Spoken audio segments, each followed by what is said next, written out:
ఎక్కువ కదలకూడదు, చాలా జాగ్రత్తగా ఉండాలని చెప్పారు. ఆవిడ కొంతకాలం నువ్వుల నూనె దీపం పెట్టి దాని మించి వస్తున్నటువంటి పొగని ఏ పూజ చేయకుండా, భర్తగారు పూజ చేసి వెళ్ళిపోయాక పొగని వాసన చూస్తూ కళ్ళు మూసుకొని ధ్యానం చేస్తూ కూర్చునేది.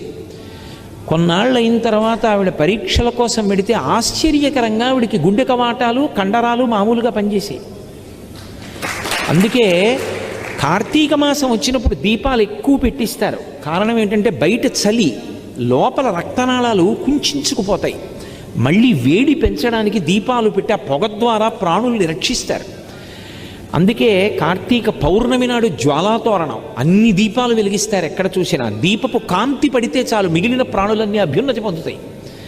కాబట్టి అసలు ఒక శ్లోకం ఉంది, కీటాపతంగాహమశకాశ్చ విప్రాహ జలే స్థలే ఏ నివసంతి జీవాః దృష్ట్వా ప్రదీపం నచ జన్మభాగినః